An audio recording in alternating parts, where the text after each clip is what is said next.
how does it feel to be part of Star Wars? It feels like a huge honor, and I'm just really excited and happy and grateful that I was even considered for it. And Charlie? Oh gosh, it feels like entering in a legacy, being a part of Star Wars. It feels like you're part of a generational history, which is what I'm most excited about.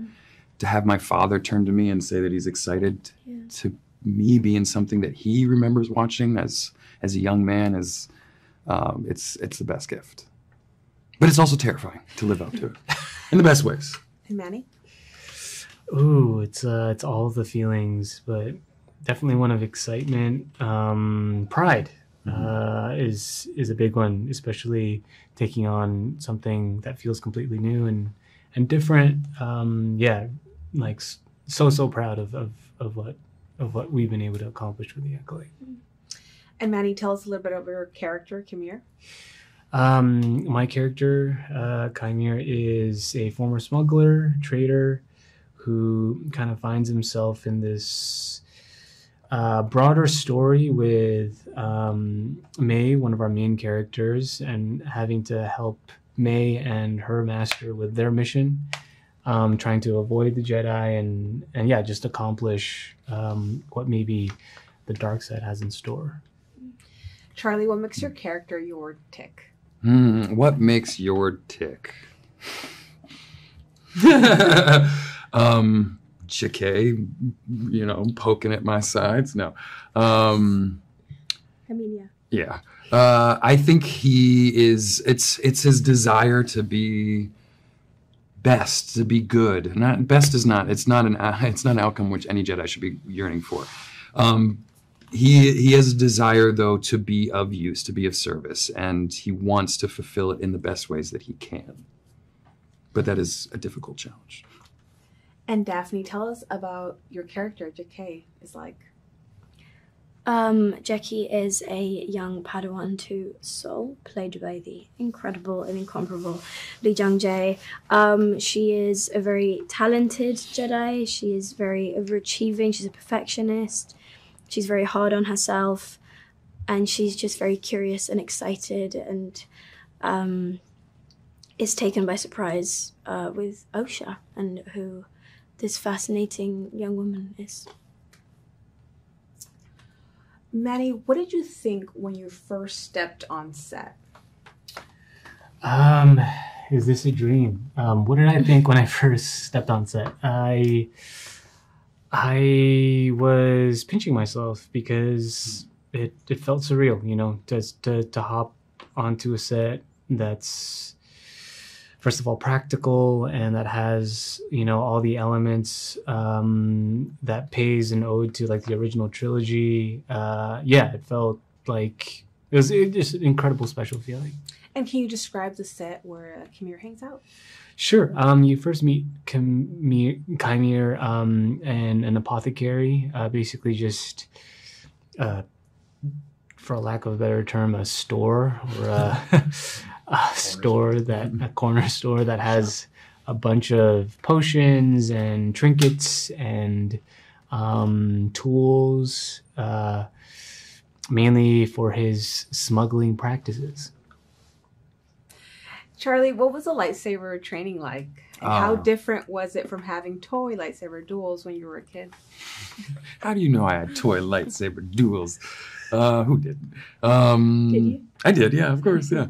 I had them as an adult. I did them yesterday. What do you mean? Our lightsaber training was some of the coolest aspects of being involved in this project. Yeah. I will say I coupled it with the Force training, which I felt like the two were so mirrored. Or at least they coexist in the same.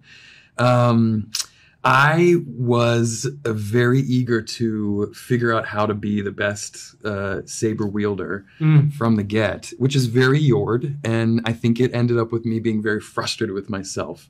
And Dafne, the dear friend that she is, and just great human being, gave me some love and support and helped me kind of find my own grounding within it, which was really invigorating, but so cool, the stuff that we learned and that we now have in our back pocket. Yeah. I know I can pick up a stick off the tree and throw some stuff around.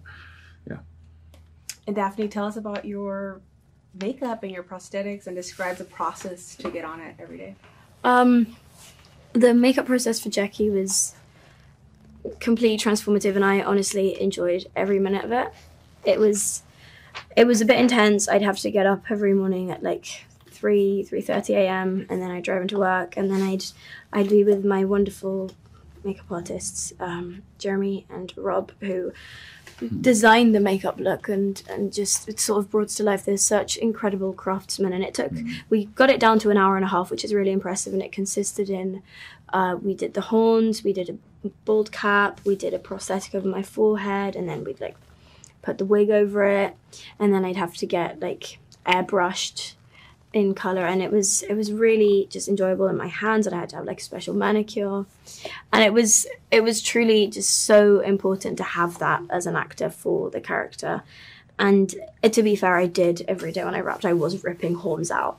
This was a pretty funny bog standard thing, but apart from that, it was really fun thing to have on. Yeah. This is going to be for the three of you. Manny, we'll start with you. Sure. What did you enjoy most about this experience? Ooh, the food.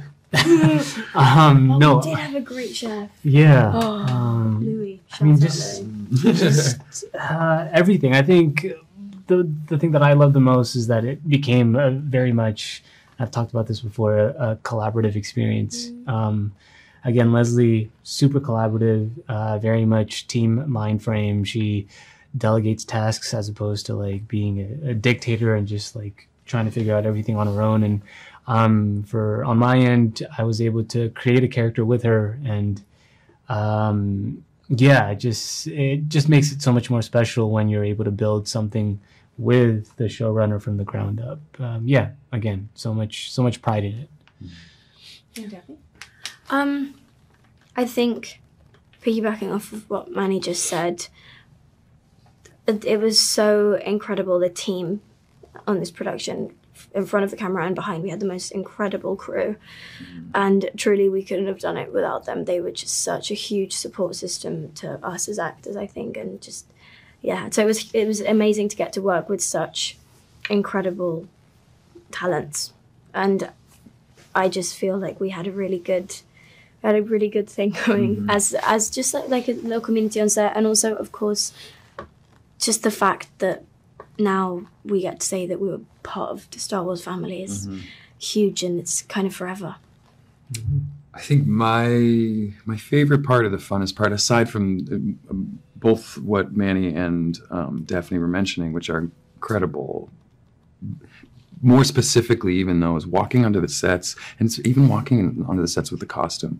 The costume, and just at the rawest sense, me having fun, having a robe and a lightsaber and running through a fern gully, basically, and Kofar and Kymir's, Kalnaka's, all the K's. Let's stop saying names. Kalnaka's land, basically. It's like one of the coolest. It was a whole set of ferns and trees and water, and I mean, there was frogs living in it. It was a whole environment. It literally did. Yeah, it's being able to just explore those kinds of things in costume with it was like, you can't. It's just like little kid fun, Yeah, awesome. That's where we had most of our adult lightsaber battles. It's professional. Yes. All right, that's it for the questions.